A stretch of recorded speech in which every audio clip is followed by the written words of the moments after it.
Oh, so Elizabeth Martinez from Department of Justice will be joining us also. So if we have questions.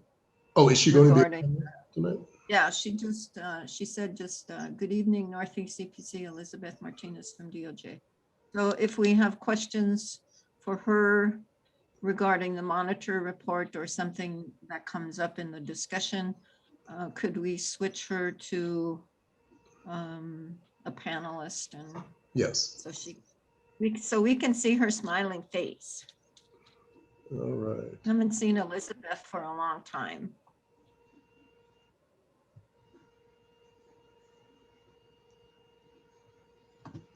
Let me see if Martisa is done yet. It's up to you whenever you're ready. Recording. Okay. All right.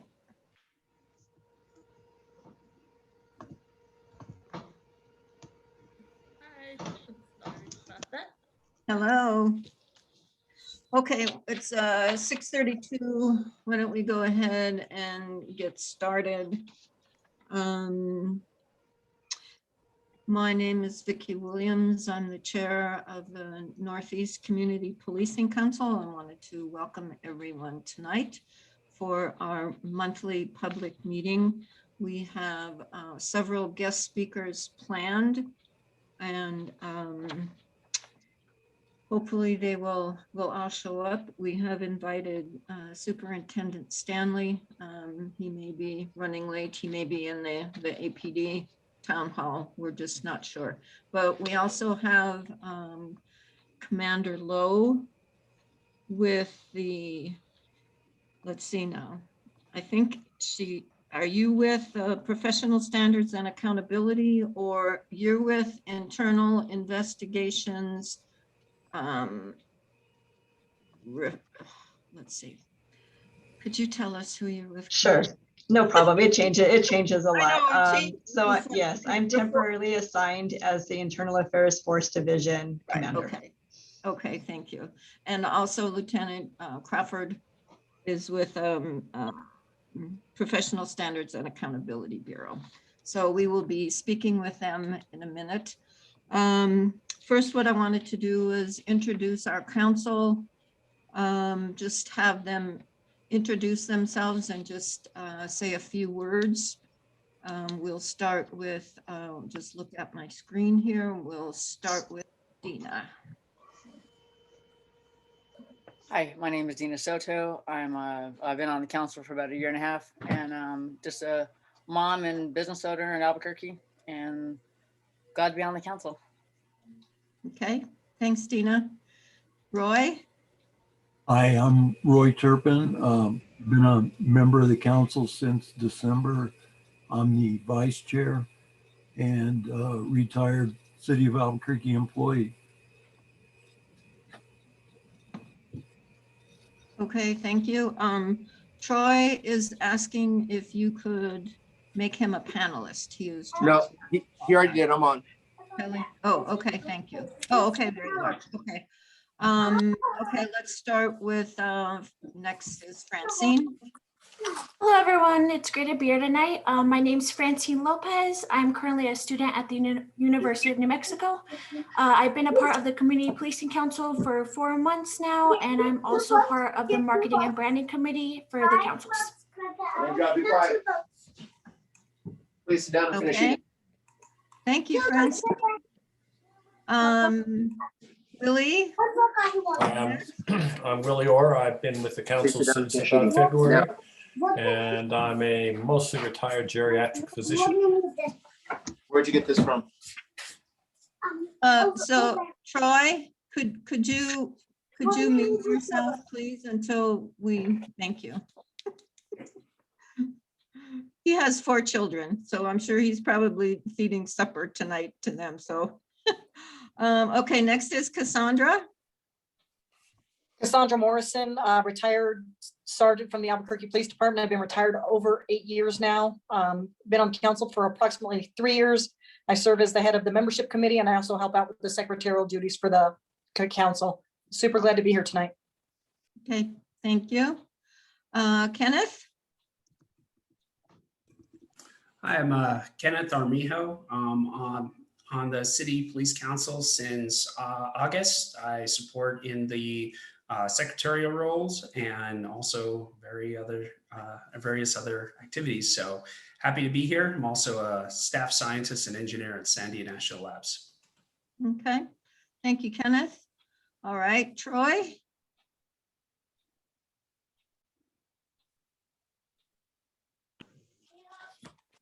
Hello, everyone. My name is Troy. I've been on the board for 5 years now. And it's a pleasure to be here. Sorry, I do have 4 children, so we're in the process of trying to do dinner right now. So, but it's a pleasure. Thank you. Okay, thank you. Okay, we also have our newest member to the CPC family this evening. She is the new administrative assistant, and I thought she was on. Kelly, would you like to introduce her? Oh, there she is. No, she's not here. Oh, she is here. Oh, I'm Yeah, sorry. she is.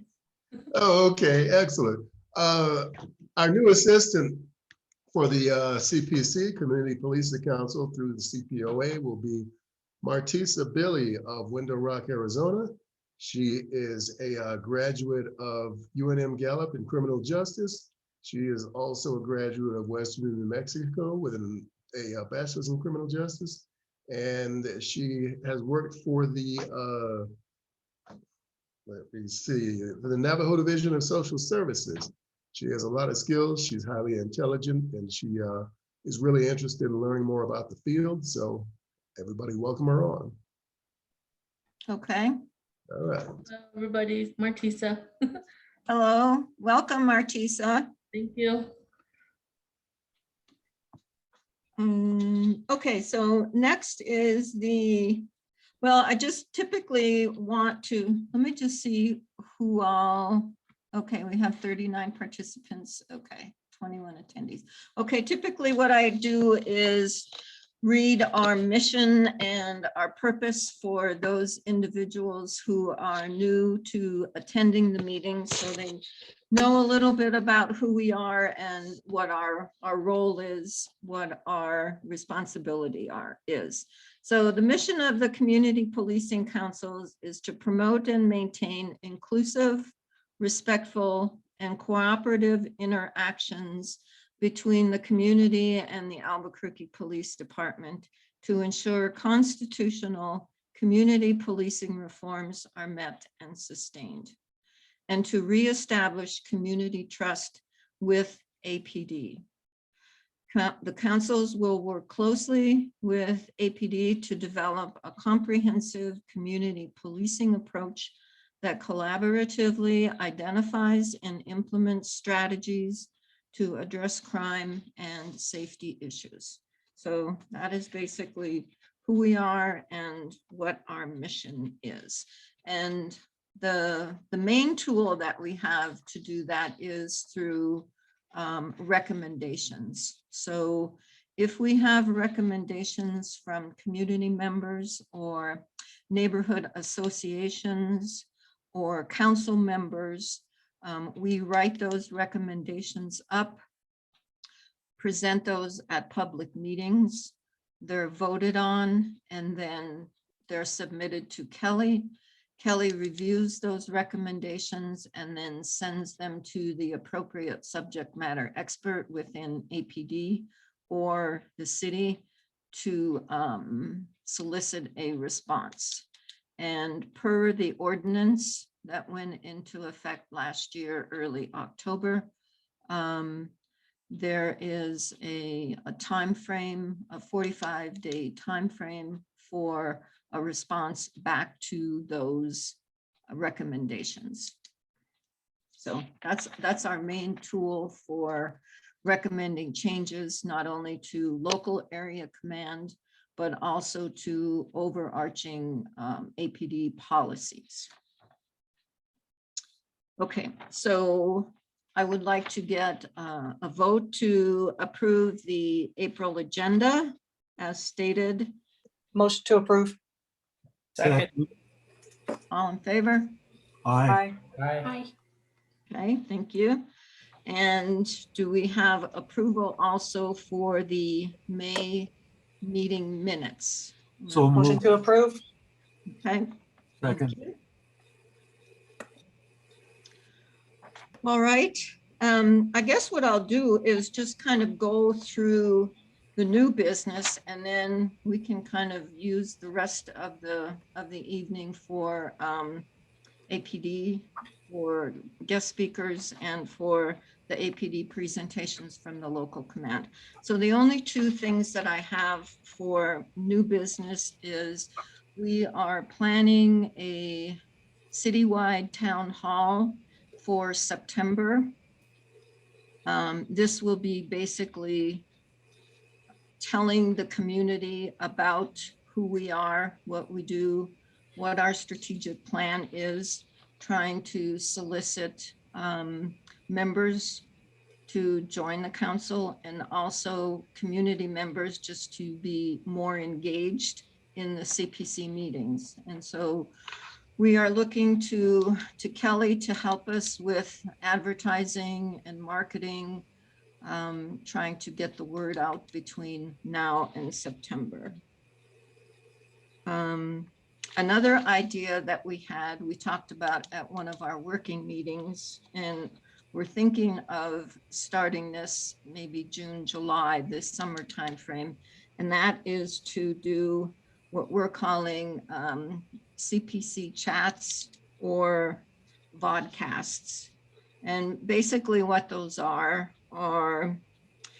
interviews that we record with individuals in the community, leadership, APD leadership, maybe with DOJ, city leaders, other council members, other organizations that are involved in the CASA. And they're just short, little clips, maybe, I don't know how long, maybe a minute, maybe a minute and a half. Kenneth is looking into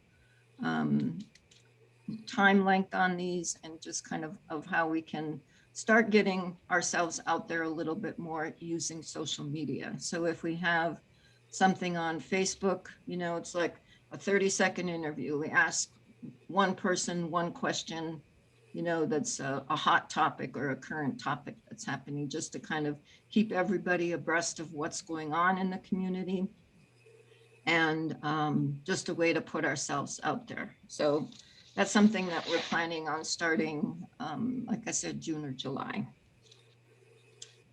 All right, well, I guess we will just jump into it, and hopefully Superintendent Stanley will be able to join us. He may be tied up with other things. So the first two speakers that we have are Commander Lowe and Lieutenant Crawford, and they are going to, and also Elizabeth, if she wants to join in, or if there are specific questions for DOJ, to talk about the IMR 13 that just came out the beginning of May, and what APD is looking at doing in order to improve compliance. The compliance percentages were lower in this report as compared to the last report, IMR 12. And so we're looking to APD and the leadership to determine what their plans are and what their strategy is for getting into compliance and addressing some of the major issues with use of force. So if someone wants to start. Sure. It might be easier for Lieutenant Crawford to give a quick overview, since my part will be mostly on force. I think it might be a good part for that, if you don't mind, Lieutenant Crawford. Okay. Certainly. Kelly, could you give me the screen sharing?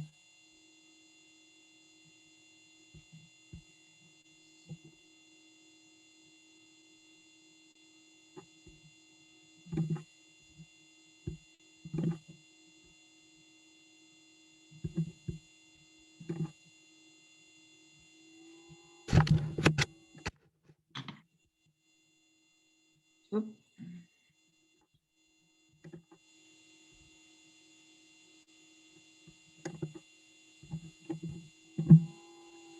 All right, I'm Lieutenant Crawford with the Compliance and Oversight Division. I'm going to give you a brief overview of the IMR 13 compared to the variation from IMR 12. Obviously, we always start with the team members. The independent monitor, Dr. James Ginger, and here's the rest of his team.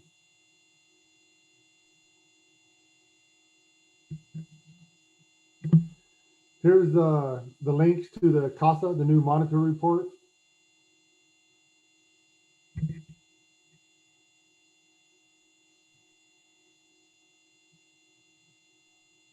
And actually, the top link is the settlement agreement. The second one is the 13th reporting IMR.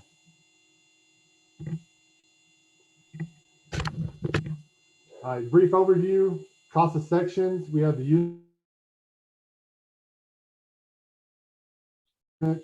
crisis intervention, policies and training, misconduct, complaint intake, investigations and adjudication, staffing, management and supervision, recruitment, selection and promotion, officer assistant and support, and community engagement and oversight. Just a quick overview, there's 344 total paragraphs, 276 of those are measurable, which means we get graded on 276 of the paragraphs out of the 344. To get in compliance, we have to get into 3 levels of compliance. First is primary, which is policy and procedures. That means we have to update our policy and procedures to best practices. Secondary, which is the training those policies. And third is operational compliance, which is how we put all these things into place and we do daily operations in the field.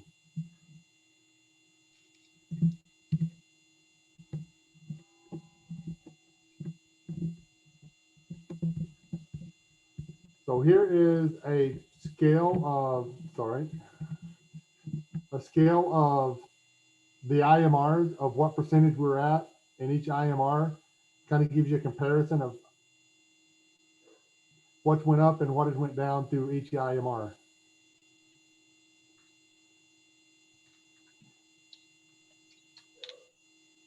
Next slide, I'll cover the actual percentage that we went down from IMR 12 to IMR 13.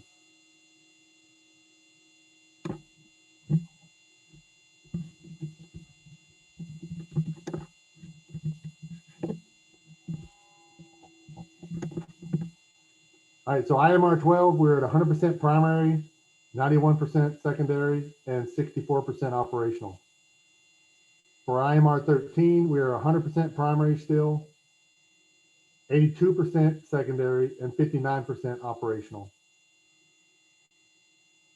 So for changes, the secondary compliance, we lost 9.9% of compliance. For operational, we lost 7.8% of compliance.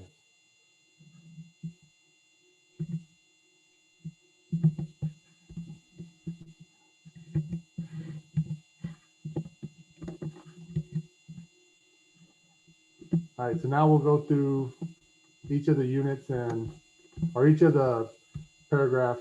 So use of force. We went up in compliance or increased compliance in 3, but we lost or decreased compliance in 29 paragraphs.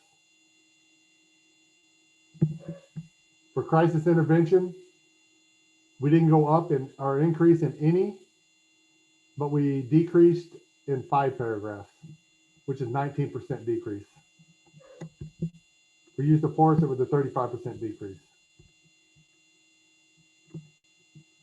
Specialized unit, we went up in compliance in 1 paragraph and did not decrease in any other paragraph.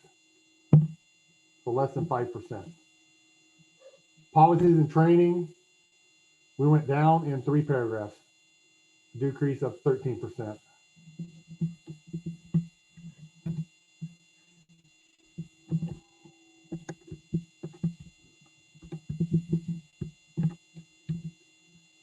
For misconduct, complaints, intake, investigation, adjudications, we went up or increased the compliance in 1 paragraph and decreased in 2 paragraphs.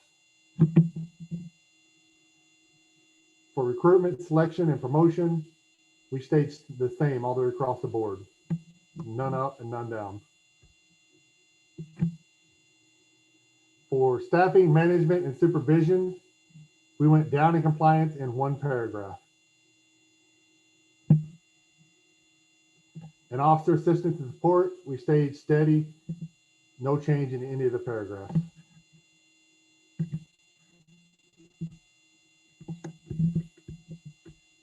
Community engagement and oversight, we increased our compliance in 3 paragraphs, but we decreased in 5 paragraphs. So 13% decrease. And implementation, compliance, assessment, and enforcement, we went down in 1 paragraph, and there's only 1 paragraph in that.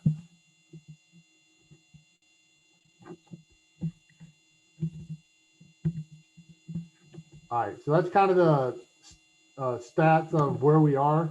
Are there any questions on that?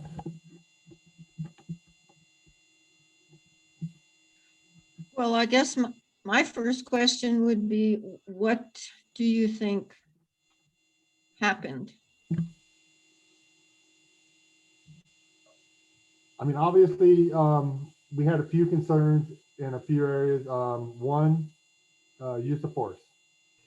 Reading IMR 13, use of force seemed to have come up a lot.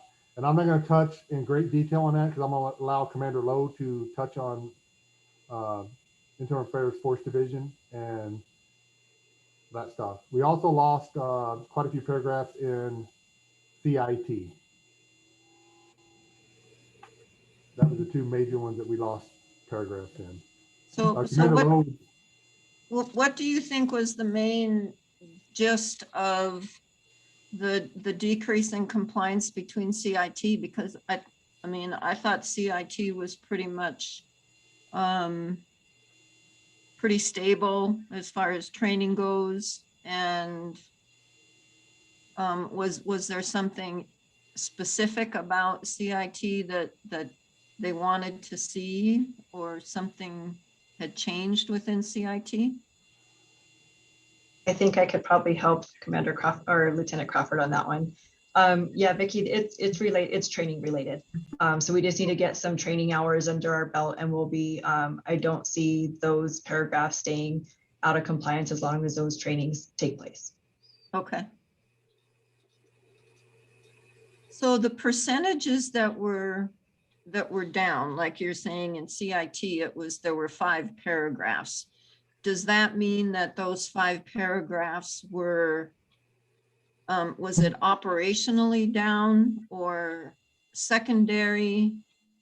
I mean, down, I mean, where in the compliance were the issues? I mean, training is basically secondary compliance, right? So you have the policies, and then secondary compliance is the training. So would you say then that the 5 paragraphs were related to training, and so that brought down the percentage of the secondary compliance? Or how did they come up with well, I guess, yeah, just were they secondary compliances, or is it an overall percentage? Well, obviously, like I said, secondary, we lost 9.9% compliance. Okay. So 9%, almost 10% of that, the loss was due to some kind of training. Okay. One of the other things that kind of hampered us during this reporting period was obviously there was a lot of restrictions in place for in-person type training. We had scheduled Tier 4 training for use of force during that time, but we had to postpone it due to public health orders. And it's one of those trainings that is a hands-on type training at the RBT facility. Okay. So, you know, with the public health orders, we're going to follow them. We're going to keep everybody safe as we could from COVID-19. And, you know, it delayed us in getting our Tier 4 training done in the time frame that we said we were going to do it. Okay, so there's no compensation for the fact that you just couldn't do it because it was in service, in-house, in-person training, and so they didn't cut you any slack on that, huh? Well, I think part of the problem is we needed to come up with a plan of how we're going to get around that, and we did not do that. Oh, okay. Okay. All right. Okay, so Commander Lowe, do you want to talk a little bit about use of, oh, excuse me, Willie, did you have a question?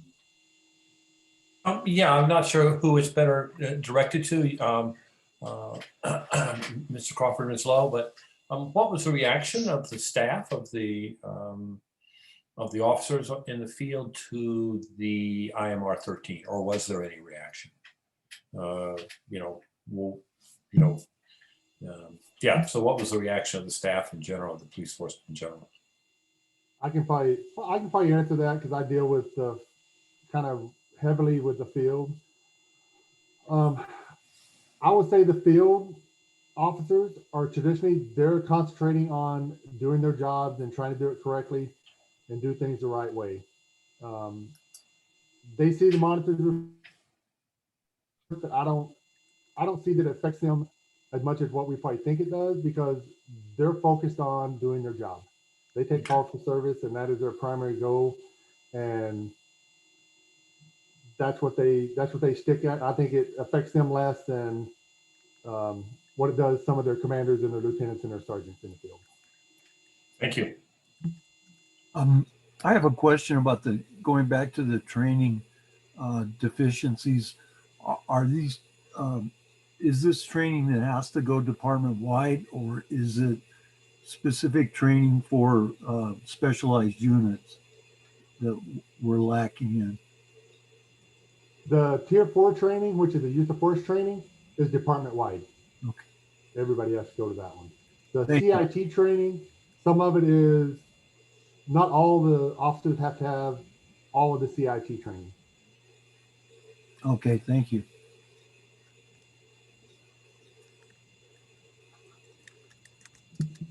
Okay. Are there any questions in the chat from No, ma'am. community members? Okay. Not yet. All right.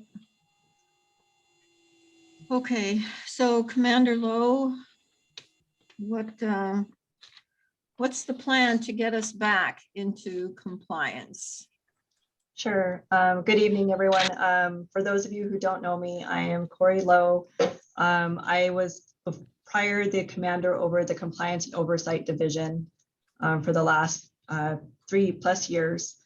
I recently moved over to IFD at the beginning of February. So at the very beginning of this reporting period, I was assigned over there after IFD suffered a couple of losses in their division, to include Commander Rob Middleton retired, and then it went through 2 acting commanders, and then there's now me. So to give a little bit of idea of kind of where we sit. No, I mean, I wouldn't say there was anything that was surprising to us, because we work a lot with the Department of Justice and the monitoring team. I think we felt that we had a good handle of what was going to come in the IMR. Of course, there's always some points of disappointment and some areas that maybe we don't always agree with, but there's a lot of areas that we do need to improve upon. And one of those that is impacted, and obviously, Lieutenant Crawford briefed on that, we had 29 use of force related paragraphs that decrease in compliance. Now there's a couple of reasons for those. One of which is the training. Our training was delayed. I mean, that's what it comes down to it.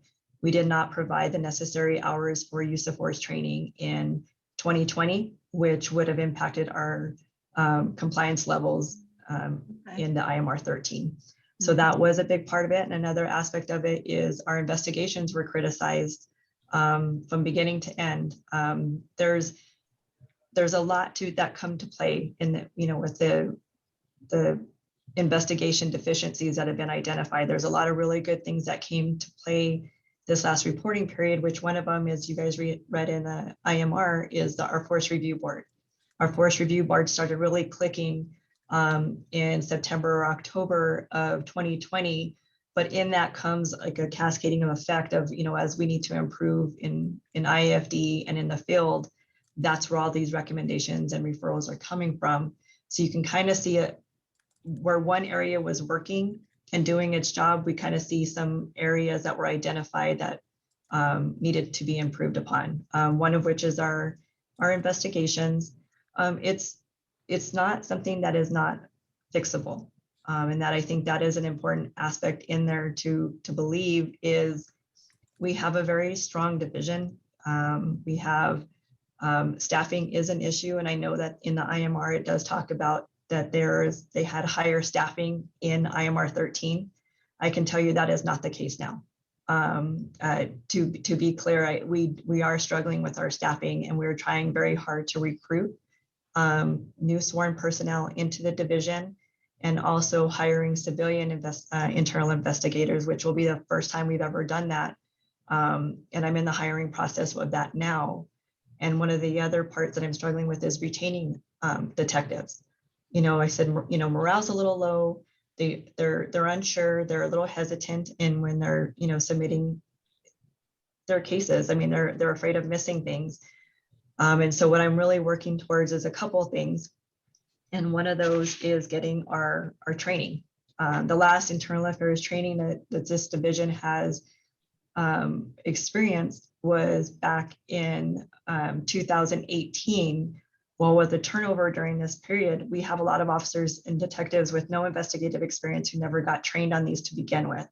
So it's not the training of use of force, it's the training on investigations of how to investigate uses of force that we're lapsing. So we're really working with everyone to try to get that approved and get that through. I want them to get a baseline of internal affairs training, just a baseline, because we still do misconduct cases on this side.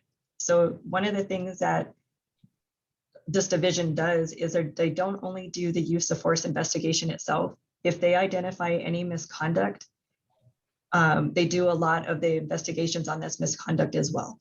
So at times we have parallel cases going together for the same force, where one is on the actual use of force and the other part might be on ancillary SOP violations, on body recording devices, seatbelts, professionalism, that kind of stuff that still needs to be investigated. So they were clearing cases there, just it still wasn't at the level that they needed to be. But we're really working on improving that as well. We have, and this is sorry, go ahead.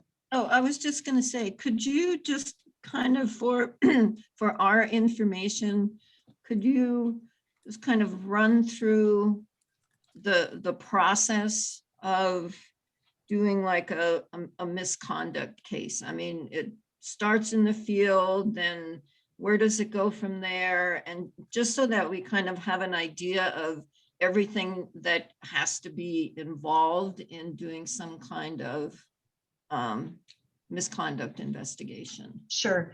I'll start with the use of force and kind of work its way through. I think that's probably the cleanest way to do it. Okay. And since we're in the Northeast, CPC will talk about a use of force that occurs in the Northeast. So we have something at, Louisiana and Montgomery.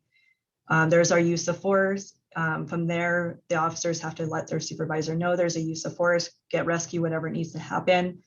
The supervisor, on-scene supervisor, which is a field supervisor, if it's a field unit that uses force, goes to that scene. They have to identify everyone who's involved and or witness, both civilian and sworn. From there, they classify it. If they classify, and we're going to use a level 2, we'll say it's a taser deployment. At that point, that meets the criteria to call out IAFD. IAFD is then called. They come out. Then they start again talking with the supervisor, talking with the involved, talking with the individual in which force was used. really trying to start doing that evidence gathering. I mean, and And they come out right then. I mean, it's not like Yes, the next ma'am. day. They're called and they go right out to the scene. Yes, ma'am. So they have to go Okay. to the scene for every level Okay. 2 and every level 3. Okay, So if they're out there, they're working with the supervisor, the officers, individual, any other witnesses, determining if they have to do canvassing, to see if they have exterior video, if they have, if it's happening in a, business, we always want to check other business just to see if there was any witnesses that viewed it. So there's a lot that goes in there to make sure that we have a thorough investigation. From there, they have the basic information. They will enter that into one of our system, which is called Blue Team. That's where it houses our uses of force. They will put that in there. They have to do that for every level 2 and 3. They have to do it within 24 hours of the call. And that is to ensure that the chief of police is notified of any level 2 or 3 use of force. Then after that, they're starting to do go through their evidence like any other investigation. And if in there, and I'm going to use OBRD because it's the easiest one, is if they go through video and they're looking at it and they notice that one officer either doesn't have video at all or they don't have video of the use of force. From there, right then is the identification of a potential policy violation. They initiate an internal investigation, which is called an IAR, Internal Affairs Request. That is submitted to the Internal Affairs Professional Standards. This is just a tracking process at this point. If they look at it and the intake at IAPS says, yes, this is, we'll call it a sanction 6, which would be equivalent if it's sustained and we go according to the matrix, a letter of reprimand. So, lower on our level of discipline, it would get sent back to IAFD. So at the same time as we're doing the force, now we have the clock starts as soon as the internal affairs, what's called an I number gets pulled. That's where the clock starts. So you have the original clock for the force case, and then now you have a new clock for the misconduct. So you're running these things concurrently, different start times, different end times, but with a cap of 90 days with the potential of having a 30-day extension, which has to be approved by the chief of police. And that goes right now as we're using that same idea with both force and internal investigations. Once those cases, so as they continue, if they find more policy violations, we're adding those to the original case. So then you kind of have like multiple, policy violations in there. Then interviews are done. We're evaluating all our evidence. We're waiting our OBRD. We're having our interviews with our involved officers, witness officers, and if we have to have any follow-up. So there's a lot that goes into these investigations. Then they have to analyze it to determine if everything that was done as far as the force within policy. That goes from de-escalation, goes to the force after, the actual force, the care of the person after the fact, making sure if we got them rescued, making sure if they needed to be transported, we got them transported. If we transported them, we called out the mileage. These are all things that are in our SOP. Everything that I'm naming to you is everything line by line that we have to do. Then those cases are done. And once the investigator is done, it goes to like a chain of command, like anything else. It goes to the sergeant all the way up to the commanding officer. And then that's where we determine if it's an in or out of policy use of force. Obviously, we would like to know all this stuff much earlier. And if it's an out of policy, we're going to know that fairly early. But that's where another misconduct starts. So there, as I'm trying to explain it, it kind of gets muddy, right? Because it starts looking at different things. And I'll just take, for instance, this last week, we have 3 detectives on call rotation at a time. They do 7 days a week, 24 hours a day. Then we have a supervisor on top of it. Last week, we had 18 callouts. That's 6 cases per detective right off the bat. This weekend alone, they had 11. It appears like it's a lot, but when you talk about our number of volume of calls for service, it's not that, we don't have a whole lot of use of force. But as far as caseload on my side, it's hefty. So again, that's the force and the misconduct. After the misconduct is done, this is where it's different between a force and misconduct case. Force will end when it's done with me or a commanding officer in my division. The misconduct, however, we have our findings, and then it actually goes to the chain of command for another 30-day review. Depending on the potential discipline, it may go all the way to the now the superintendent, because he's in place as far as discipline as the chief of police. So anything 40 hours will go all the way to the chief of police, and they have their, so it's a very long process. Yeah. I hope that clears it up. It's still very convoluted and a lot of information all at once, but that's the basic idea between a misconduct case and a force case. Can you speak to what a good investigation would look like versus a bad one? I think one of the main things, Cassandra, is interviews. Like, I think that's a big one that we were missing. Last year, there was times where they weren't doing interviews. And a lot of it was, if you think about it, is to almost save time, try to get everything that they need and try to move on, because interviews do take time. We have to schedule them. We have to bring them in, interview them, and then potentially have another re-interview or follow-up. I will say that's probably one of the ones that really has highlighted our deficient investigations, probably the most. And maybe the next one is doing a thorough analysis of the case, because, just look at it from a criminal investigation standpoint. You kind of just look at it and you build your case and you look at your evidence and you kind of see if you have enough probable cause. Here's the preponderance of the evidence, which means that 51% of the time, 51% or more is basically it was more than likely happened or not. It's that analysis portion. And when you don't have experienced detectives, you can see the slowdown in the times that it takes, which at times I think is considered deficient, just because we're not meeting the timelines. Mm-hmm. I've got a question. Hey, Roy, can you stand by? I need to get to some of these ones from the community. Oh, sure. Thank you. With the increased vaccinations and relaxation of state COVID regulations, do you think that in-person trainings may occur again in the coming months? Any trainings? Is that what you said? In-person training specifically. Oh, in-person training. Well, yeah, for us, Tier 4 training, it was in person. Our Tier 4 training is where we do our reality-based training and we do defensive tactics. Defensive tactics is almost impossible to train virtually. You have to, we're up close and personal. We are very, very close to one another. So that in-person training is happening now, and it'll happen through June as well. With us, we've been training in person a little bit for a few months now, just trying to filter it through. Now we have a very large training academy room where, yeah, it's not as full as it once was.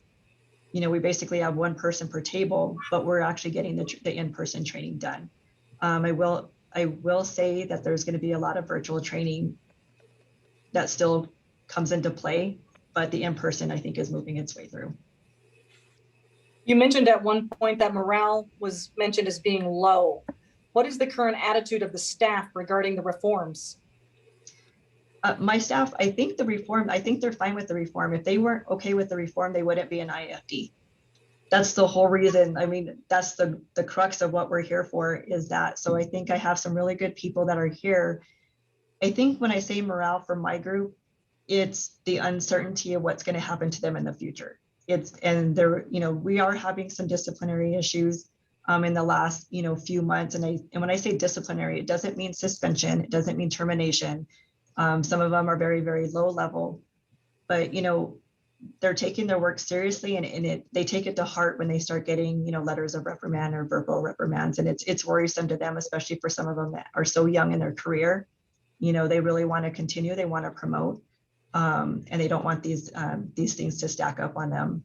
But as far as morale inside there, I think that's what it is. It's not so much disgruntled. I think they're exhausted, and I think they're trying to make their way through this. But the retention and the recruiting is an issue in the division. Okay. The new policy requires the sergeant to watch the whole video, no matter how long it is, to look for things that the officers are doing wrong. So are they just fishing for errors? I don't know if you would call it fishing for errors, but they do have to identify policy violations if they see them. I think maybe I know that's not probably the best answer you're looking for.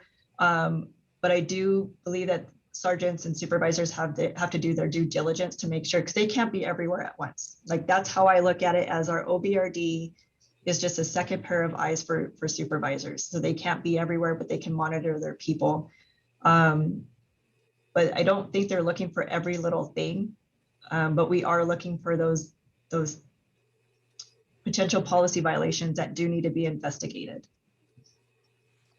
The CASA process has been going on for quite some time. What percentage of APD officers have received the required use of force training so far? And this is a multi-part question, but I'll just ask one part now. Okay. So they have to get 24 hours of use of force training every year. What we're doing right now with Tier 4, with between now and the second phase, we'll have our hours for that, and that's for the entire department. Okay. Have there been any internal force misconduct investigation trainings since 2018? Internal affairs force training. Internal No. force or misconduct investigations training? My division has not got it. That's exactly what I'm looking to get these guys since I got here. Okay.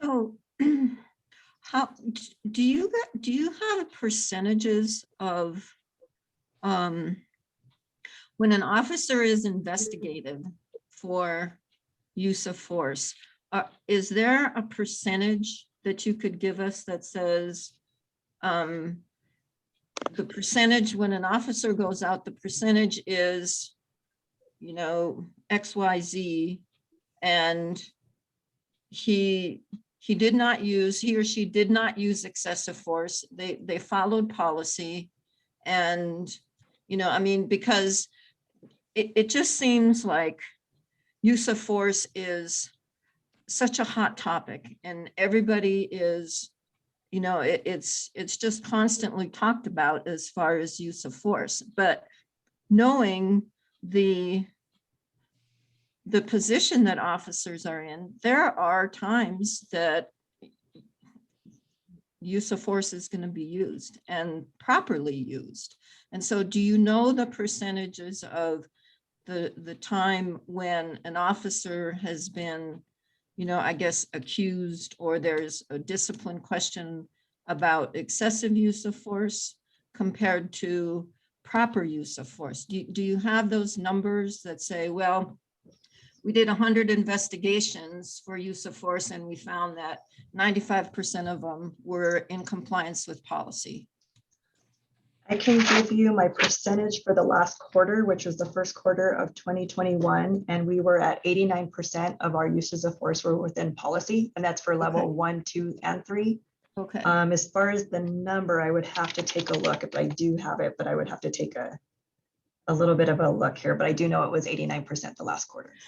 Yeah, I mean, because sometimes I guess it's just in my mind, I think that, you know, every time an officer has to use of force, you know, it's like, well, okay, now I'm going to be disciplined because I have to use of force, or now I'm going to get written up, you know. So it's like, are they more reluctant to not use it? I mean, is it kind of like in the back of their mind all the time, oh, okay, if I do this, then I'm going to, you know, I'm going to get written up, and, you know, I'm going to get a black mark on my record and all of that. I mean, what's their emotional feel when they go out and, you know, they have to use force in order to get someone under control?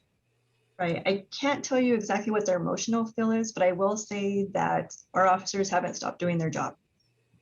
Okay. I mean, I think that's one of the things we're consistent with our numbers as we start looking at them from, you know, 2016 all the way through 2020.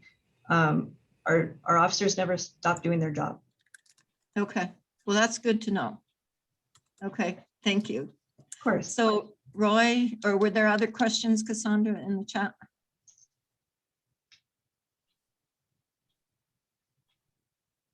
You're on mute.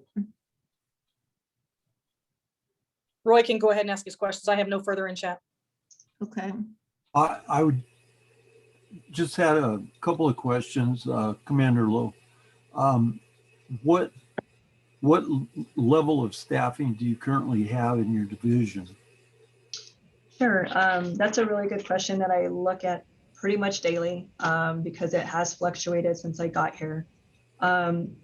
And so I'm counting people that are not full-time detectives. And what I mean by that is I have a few who are leaving the division at the bid, which is essentially they're able to go back to the field and be able to bid for shift work and work back in the field. And then I also have 3 new ones and then 1 awaiting transfer. So if you count all that together and I really take out the people who are going to be leaving and the people who are coming in, I have 8 full-time detectives and I have 3 new ones here and 1 TDY. What would be adequate staffing level for you? If everything was hunky-dory and you could have the number you wanted, what would that be? I think that's hard to say, but I think there's a good one that we can use. And in the stipulated order, we're required to have 25. And we're in the middle of hiring civilian investigators as well. We had originally advertised for 11. 9 of them would come to IAFD, which is myself, and 2 would go to IAPS. As the hiring process has continued, that number has kind of dwindled as far as available applicants. And so we're probably going to have to open that again. But we're trying to do a hybrid because since we're having so much, we want people who want to work in IAFD. That's the hard part. We really don't want to try to force people if we don't have to. They just do a better job if they're happy. But that's where we're kind of going. But that is what the stipulated order has stated, 25. Okay, thank you. Sure. Can I ask a question, Commander Lowe? What is the tenure of your team? What would you say the average tenure is right now? It's pretty young. It's pretty young. For the ones I have right now, off the top of my head, I would say, looking at what I have for active, 6 years, maybe. 6 years, maybe. And like the newer ones that it just came on, my last few new ones,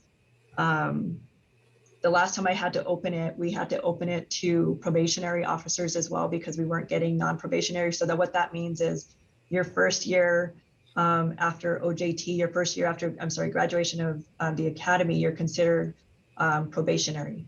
And then after that year, you're non-probationary. I had to open it up to probationary officers to kind of bring people in. That's why I have so many young ones at the beginning. I have a couple in here a year or 2. Do you think that their lack of experience compromises their ability to make good judgment calls?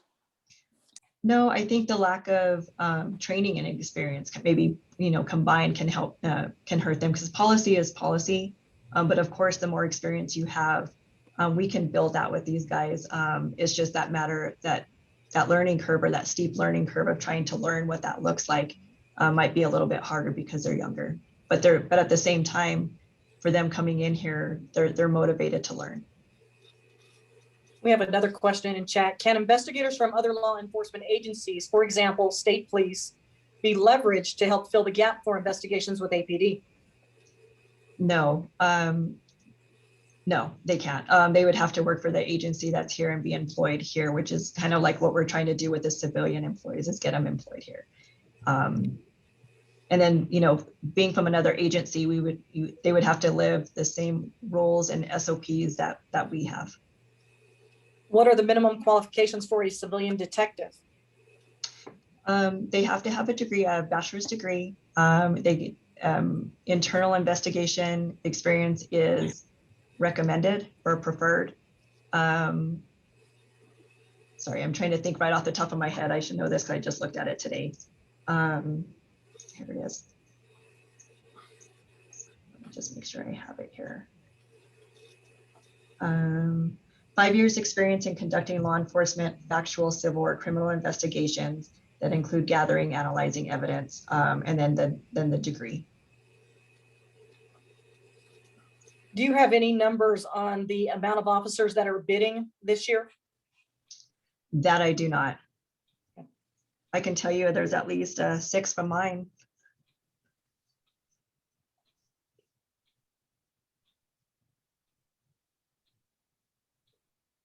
Okay. I don't have the exact number, but I believe it's somewhere around 380. I've got some information that 344 P1Cs are bidding and 51 P2Cs are bidding. So we're still bidding below 400 officers in the field. I think one of the questions was, what is bidding? So bidding is every year, we go in order of seniority. There's 6 area commands, and each area command has a watch, which is definitely their shift. And then they have their squad, which is different units in there, and they can go by seniority and bid into each of these spots. So they can move area commands, they can stay in the area commands depending on their seniority.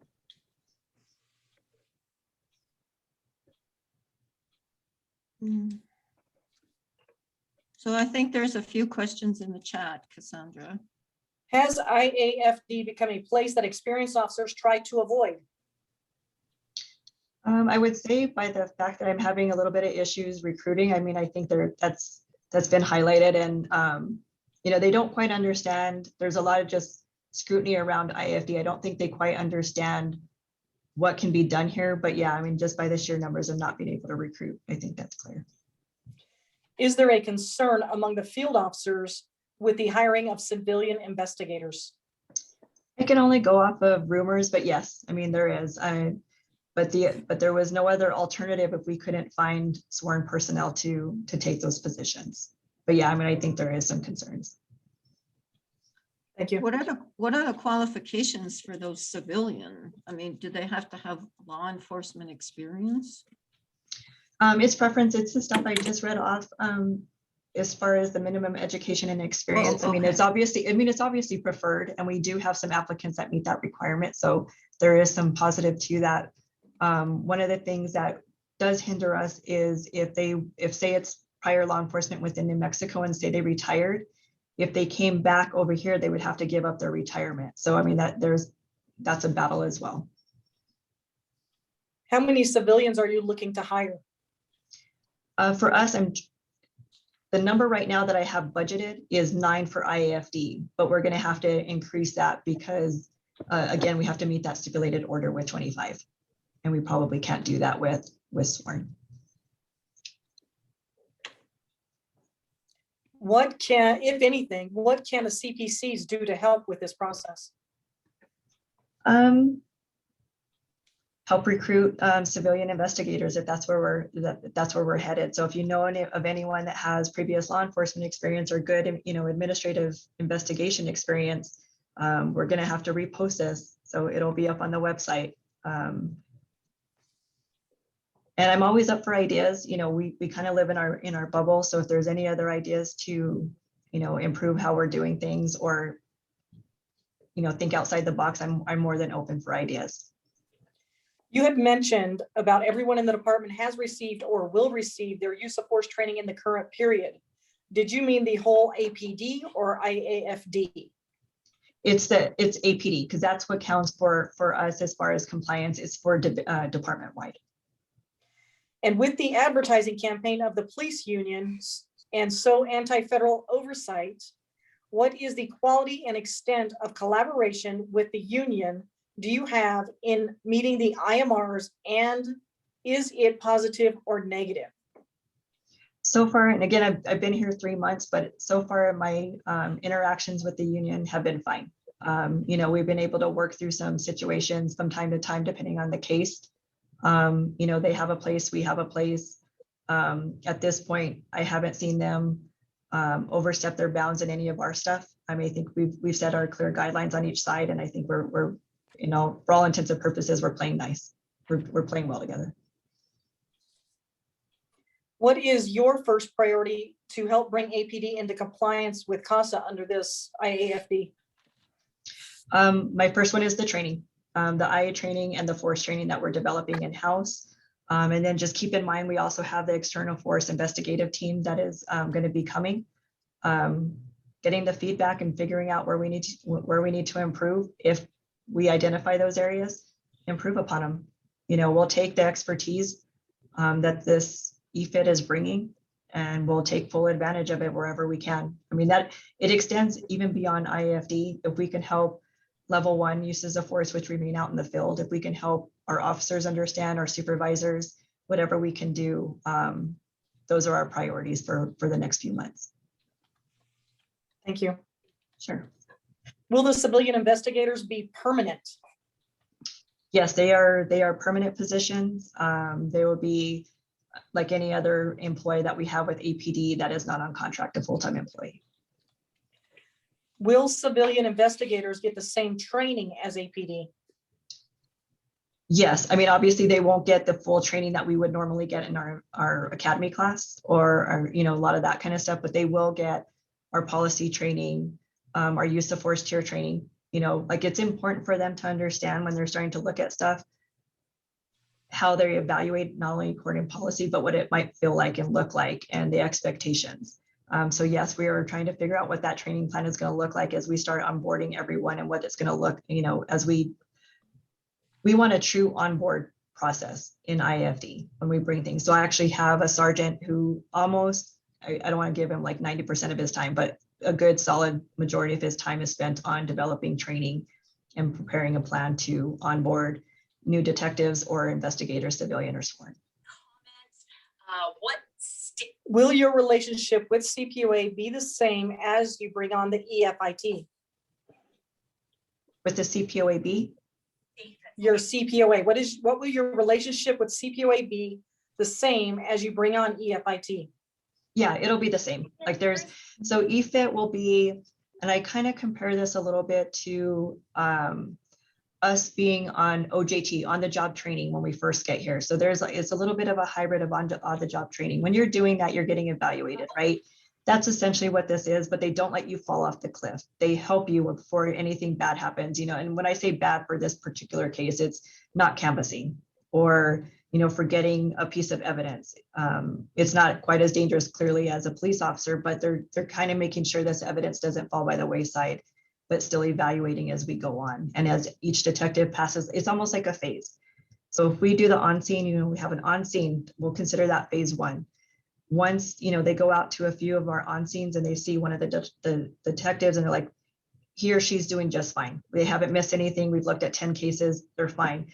They will essentially graduate from that phase and not have to be watched for their on-scene anymore. So it's kind of building these guys up as they can and hopefully identifying the areas of improvement per detective or per sergeant, lieutenant, or commanding officer. I am no different than these guys. I have an equivalent to me along the way, which is our EFIT administrator. So if I'm not doing anything right, or if there's some improvements I need to make, I'm just as accountable as anyone else in the division. Has the director of EFIT been hired yet? Yes, he has been selected. His name is Daryl Nyer.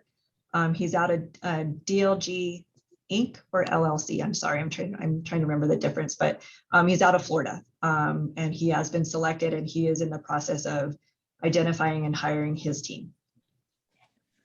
What do you think the relationship will be like between APD IA investigators and outside EFIT investigators? Obviously, my hope is positive. I mean, that's the whole reason that we're bringing them in is to better ourselves.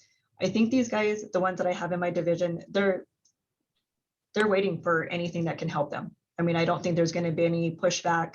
And I can just put it this way, there's not going to be any pushback. I mean, if we want to get better, we have to be able to be open and accept feedback, no matter how critical it is and how hard it is to hear. I've been living it for 3.5 years. Sometimes things are very, very difficult, but we still just have to move on. And I'm hoping that our detectives are just accepting. Because the IAFD is seen in a negative light, does IAFD have a strategy to help build morale in the field? Yeah, I say yes, because it's if and when we get more people, but we do have a couple people obviously coming for the field and coming into this division. We already have like a newsletter that we send out, but that's just a newsletter. There's not a whole lot of communication there, but it is a way to get information out there to our detectives, to the department saying, hey, just remember, this is what we saw. This is the new trend. Just make sure you have to do this, whatever it is. What it would be nice to have is representatives from IAFD going to roll calls. We did have one of our acting deputy commanders. He did it, it's been about 5 or 6 weeks now, but he tried to hit every roll call and try to, talk about getting some of the information out there, trying to be a little bit more open communication. but he was only one person. So it just made it really, really difficult. But that's our plan, is to really get the information out there. So the first line officers, they understand that that's not why we're here. We're not here to find like everything, and we're not here to, go against them. We're actually here to try to make us better and just give them tools on how to do so. It could be as simple as articulate what you did better. Say what you did. Tell me what you did, why you did it, how you did it in detail, which is why we're doing a lot of our interviews, which I think will also help in the hopefully with the communication issues in the past. Thank you. That's all the questions for now, Vicki. Okay. All right. Well, I just wanted to also say, if you can think of anything, either from the Commander Weber standpoint or from Sergeant Sims, Commander Lowe, if there's anything that you think the CPCs can help with as far as morale goes, or the use of force training, if there's something that we could somehow present to the community or help educate the community on, things that you're working on, positive moves that you're making, we'd be more than happy to help with that. And so I want to thank Lieutenant Crawford for showing us the presentation on the independent monitors report, and for Commander Lowe to answer some of the hard questions that the community is asking. And I just wanted to say that I think IAFD is in good hands with Commander Lowe. I've seen the work that she's done in the past. I think she has good critical thinking skills, and I think she knows what has to happen, and we just need to give her some time. She's been there for 3 months, and we wish you well. Thank you. I appreciate everyone's time. The Northeast CPC would like to extend several thank yous to you for you speaking tonight and your transparency. We really appreciate your information. Thank you. So you're welcome to stay for the rest of the meeting. If you would like. I'm sure your time is valuable. You're probably busy. It's been a long day. It's almost, 7:45. So you're welcome to stay. You can leave if you so choose. So Thank you, the next everyone. thing on the agenda, I'm sorry, go ahead. Go ahead, Vicki. Oh, I thought I heard someone say something. Okay. So the next thing on the agenda then is the APD, the local command presentations, crime report, use of force, SOP, recruitment, if we have anything. So I'm assuming that's Commander Weber and Sergeant Sims. That is correct. I'll go ahead with the statistical report. For property crimes for the month of April, we had 24 commercial burglaries, 48 residential burglaries, 97 vehicle burglaries, 91 vandalism calls, 247 larceny calls. That includes all types of larceny, 71 auto theft. In terms of crimes against a person, we had 71 aggravated assault / battery calls, 210 family offenses, that would be domestic violence, 78 simple assault, 2 homicides, 11 rape, and 2 robberies. The total call volume for the month of April would be 8,191 calls for service within the Northeast Area Command. Moving on to the use of force data for the month of April. For the Northeast Area Command, we had 1 level 1, 6 level 2. We had 1 level 2A, which is a level 2 use of force during a tactical activation. That would be SWAT. Okay. And we had 2 level 3 uses of force. So a total of 10 uses of force for the Northeast Area Command last month. In terms of our the metric, the force calls per 1,000, the Northeast was at 1.22 for that metric.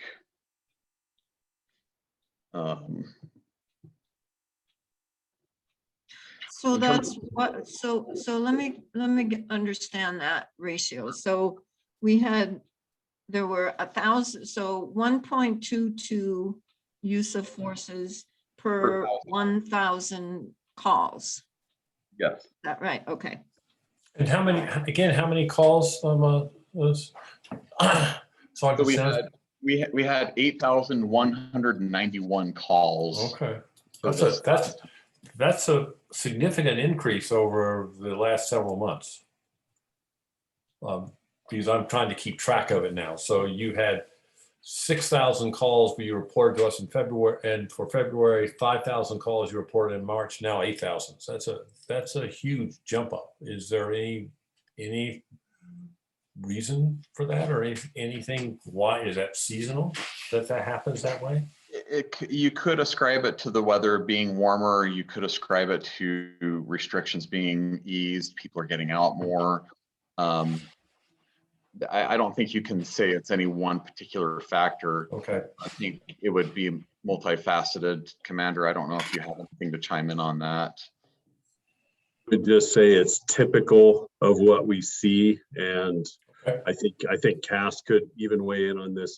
The police department is significantly busier in the warmer months, Okay. and there's a lot of reasons for that.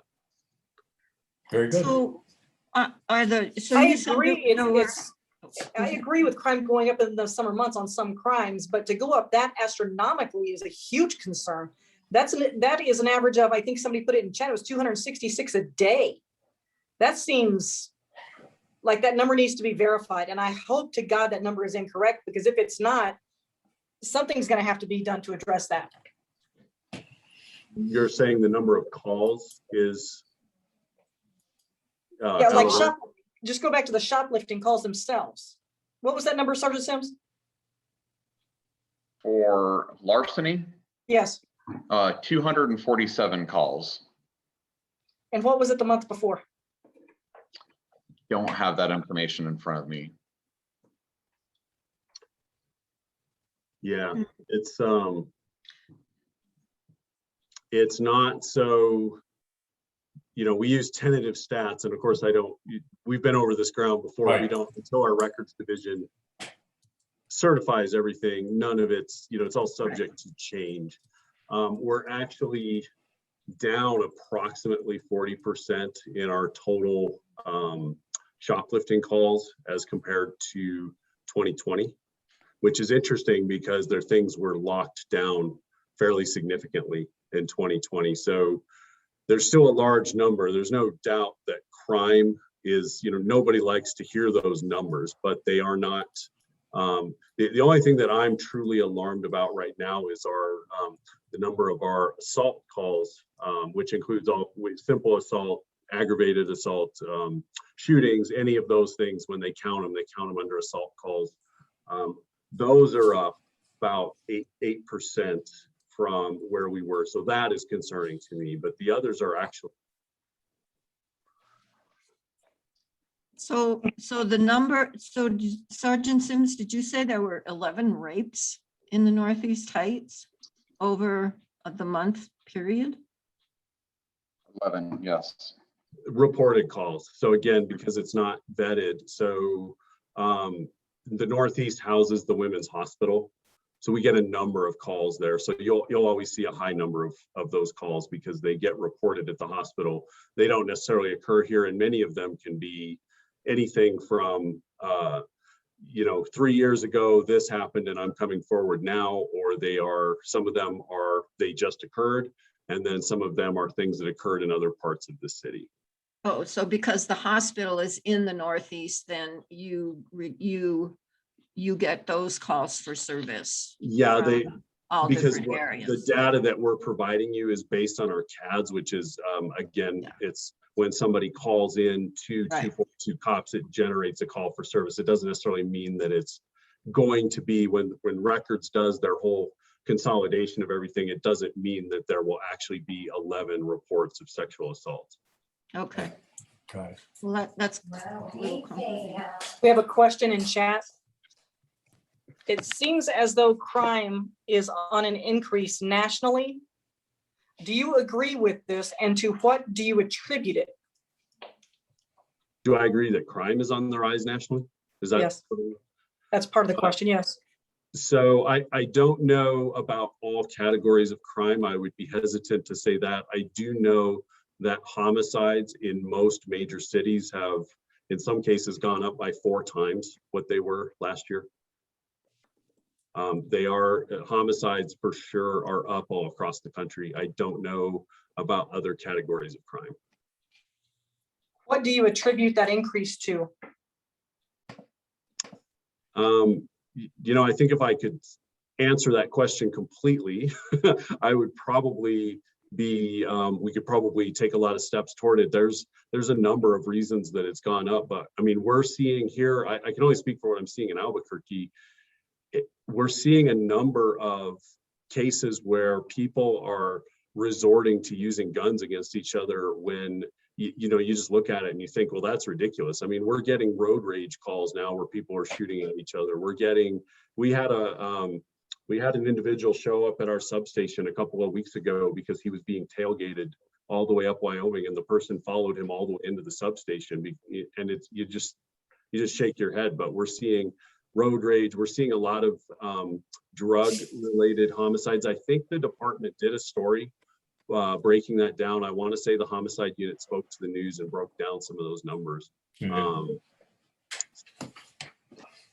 Does the Records Division produce a monthly UCR report? Not that I'm aware of. They produce a 6-month report, and we use a system or a reporting system that's called NIBRS through the FBI. And so I want to say they report that out every 6 months. So Commander, are you and I guess APD in general putting together some kind of strategic plan for when cannabis is recreationally legal in New Mexico, specifically Albuquerque? Are you looking at how you're going to handle that? Well, I'm not sure what you're asking me exactly. Once it's legal, we obviously don't have a law enforcement interest. Now, it does create other issues, and I imagine that's what you're referring to. Yeah, I mean, if somebody's, if you stop somebody, are officers going to be trained to recognize somebody that may be impaired, and then will they be arrested and just like they are if they're drinking and driving, or kind of how will you handle people that are out there that are high on pot, I guess?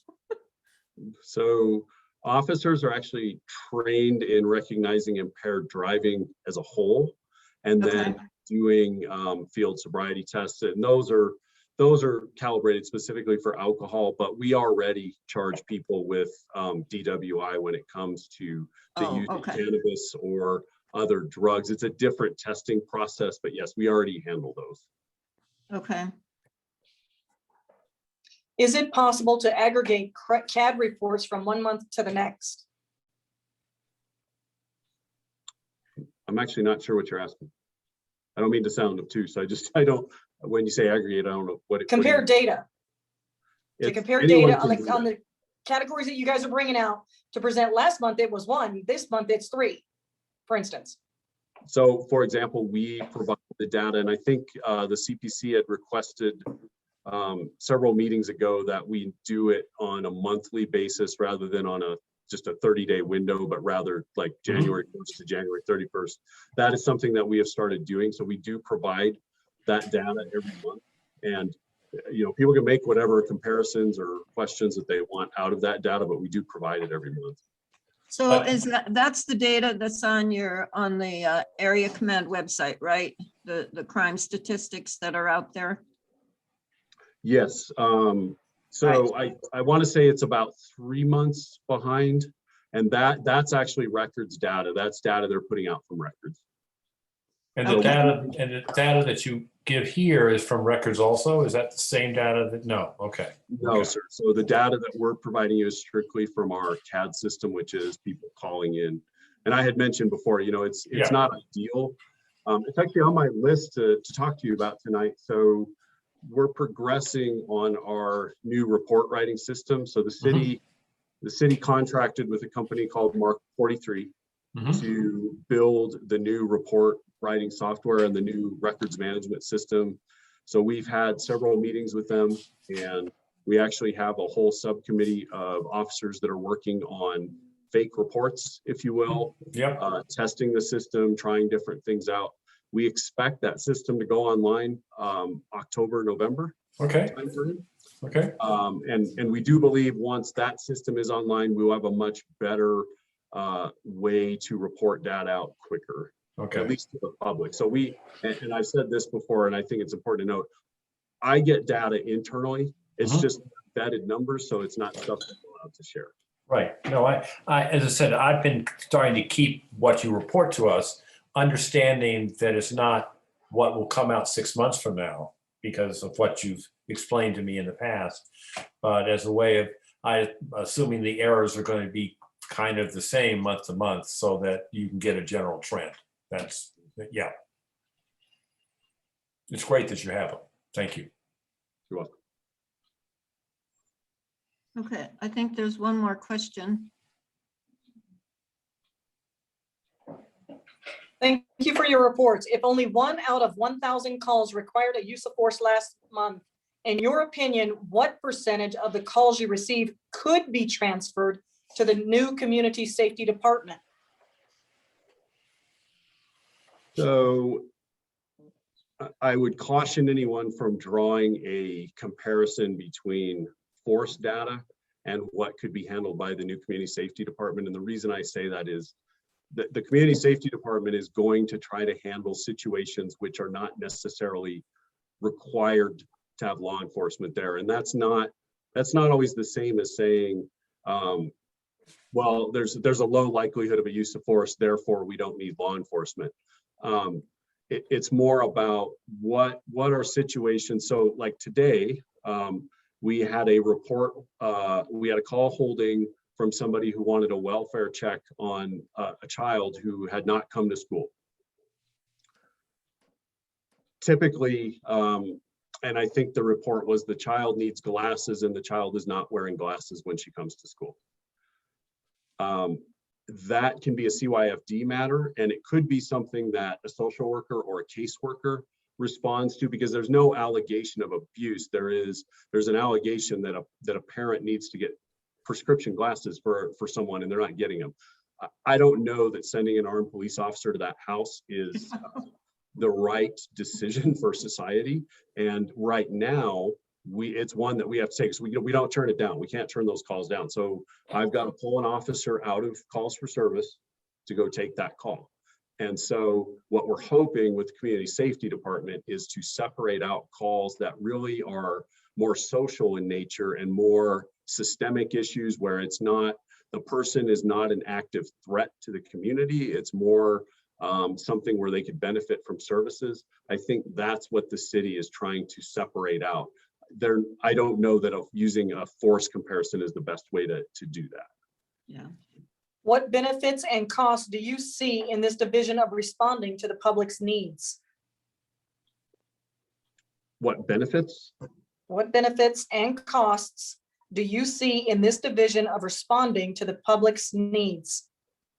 Well, I think the benefit could be that it will, as I mentioned, what we would hope is that we will take some of the more social type calls that are really just cries for outreach and cries for resources, that we take those off of police officers and we allow the officers to focus on people that are serially breaking into stores and stealing items from the store, or people that are, threatening others with a gun. Those are things that we need police officers to respond to.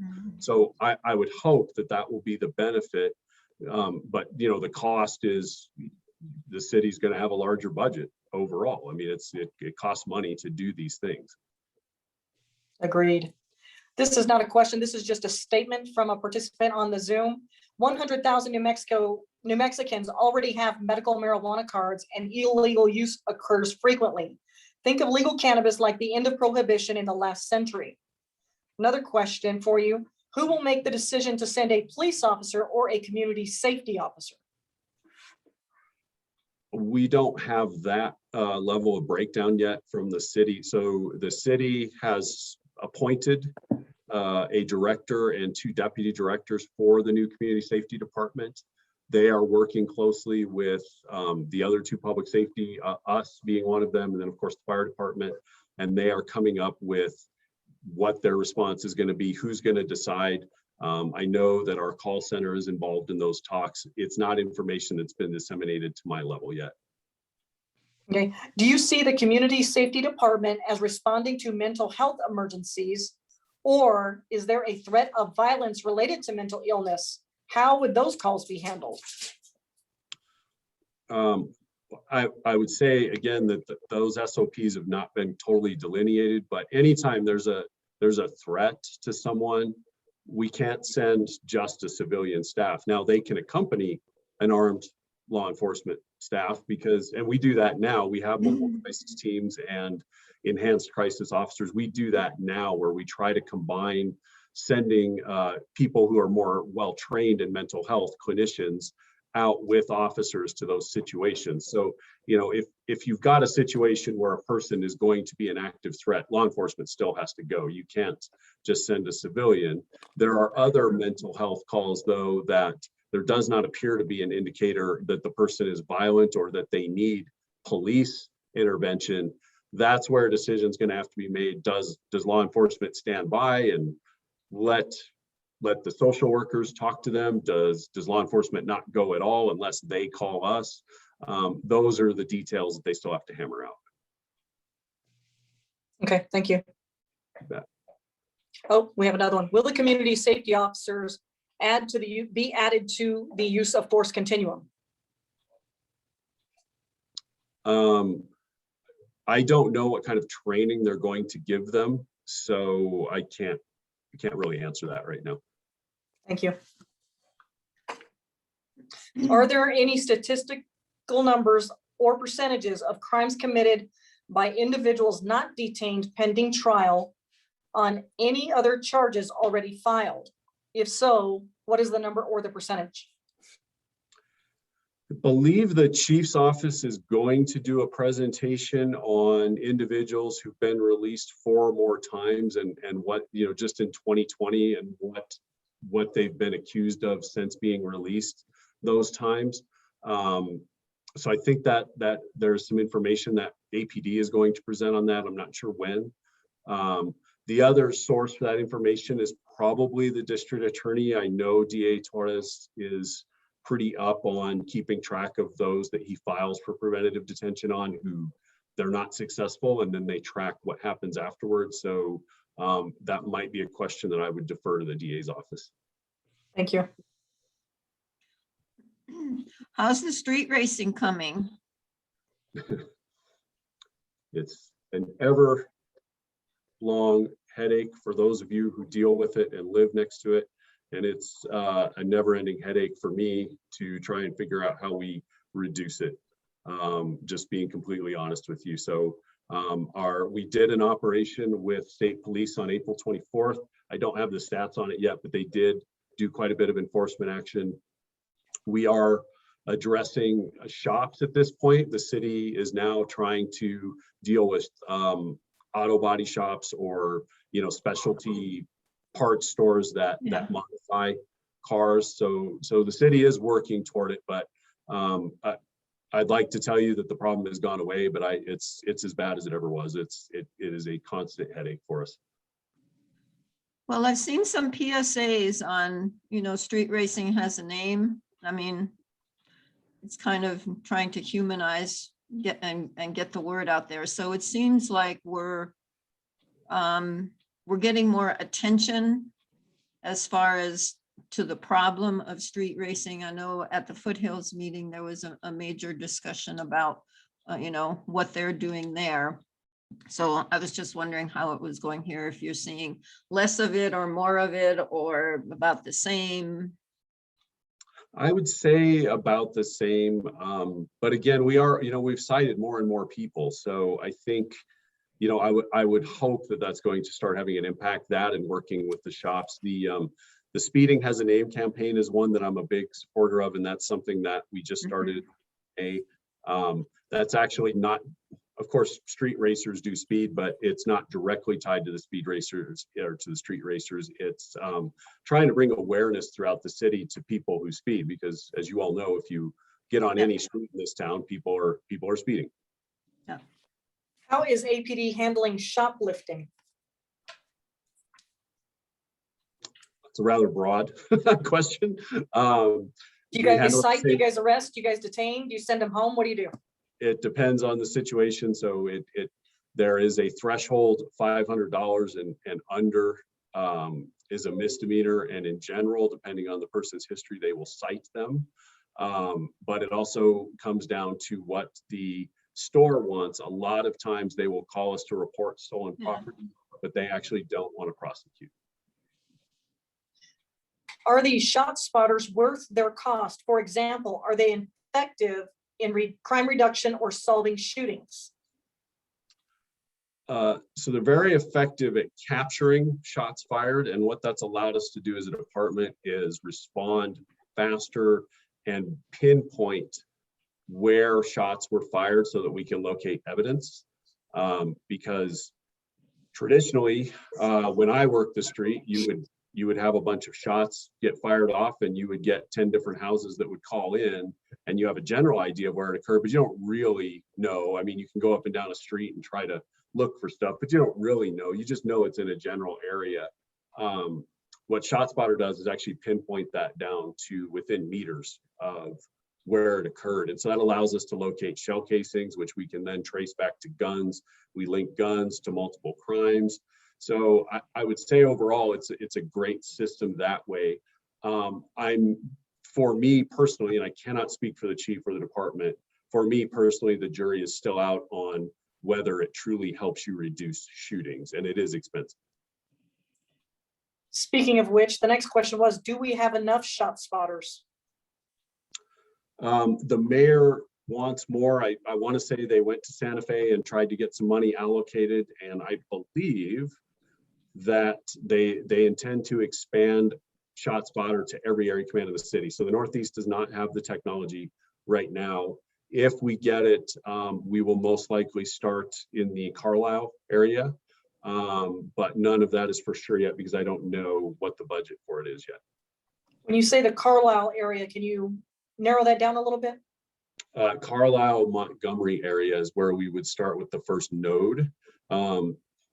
Without getting into the gory details, you have to put in a node and then you can expand off of the node to include other areas, but the initial cost is putting in kind of this hub. So we would be looking most likely at the Carlisle, Montgomery area. Thank you. Okay. Any other questions for Commander Weber or Sergeant Sims? None in chat. Okay. So I think Lieutenant Saladin and Sergeant Silva, I believe, are you here to speak to recruiting? Well, let me mention real quick. I'm sorry to cut you off. Go ahead. Sorry. We do have our town hall event next week, and I think Vicki, you put out an advertisement as well. But we are having a town hall event for the Northeast Area Command on May 18th at 5 o'clock. The city will live stream it, I think through Facebook and Zoom. So, and I think those flyers are out there. I don't actually have one right now, but yeah, it's something that we're putting out there. Yeah, so our CPC has a little over 300 people on our email list. And so when I sent the agenda, I also sent a copy of the flyer. So hopefully we'll we'll have a good turnout for the Northeast. Excellent. Thank you. That's all I Yeah, have. sure. Okay. So do we have a recruiting update?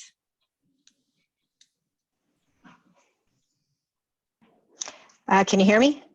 Yes. Oh, wow, this worked. So I'm sitting in for my Sergeant Pete Silva. This is Detective Michelle English with recruiting. We are working on getting the December class full. We just filled the CNM class, which starts in August with, I think we have 19 or 20 in for that one. We pushed back the, go ahead. I was going to say, this is Lieutenant Saladin. We actually will be seating 22 for CNM, and recruiting has already done a great job. And we have at least another 10 ready for the December class. Okay. How many people have left the department since January 1st, 2021? That data I don't have.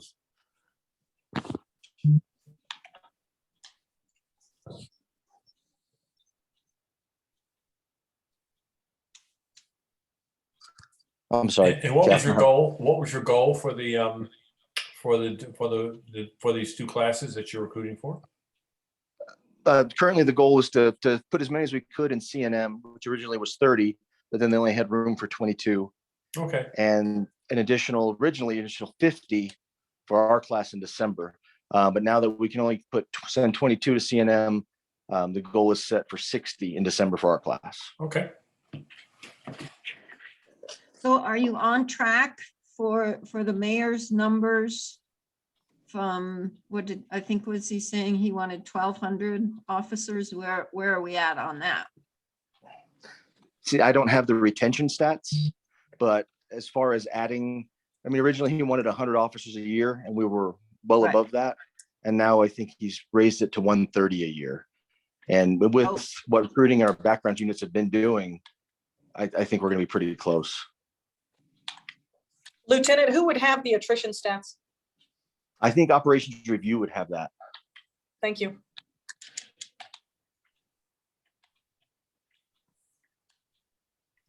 Well, maybe we can ask them to present at the next meeting, or at least get those statistics so that we know. Yeah, so it is something the department is tracking for the Justice Department. I know I don't have the numbers with me, but I think it's something that maybe Kelly could facilitate and get to you, because I know they are tracking it.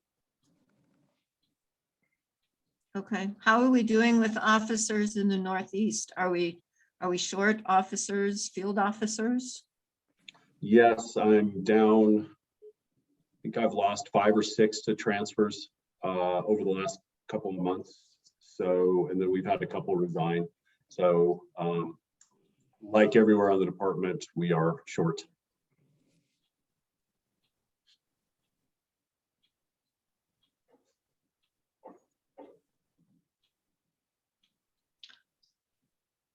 Okay, any other questions, Cassandra, or any other No, ma'am. council questions? Council members, did you have any other questions?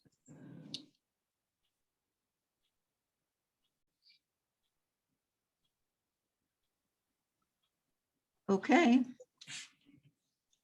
So I guess we're getting out like 20 minutes early tonight, so we'll give back 20 minutes people's time. So thank you, Commander Weber and Sergeant Sims, for presenting tonight. We appreciate you, appreciate the information that you provide for us. So could I get a motion to Prior adjourn? to motion to adjourn, Kelly wanted to thank the officers of APD for their interesting and informative discussion tonight. And with that, I make a motion to adjourn. Second. Okay. All in favor? Aye. Bye. Okay. Take care, stay safe, everyone. Be Good evening. well. Take care. Okay.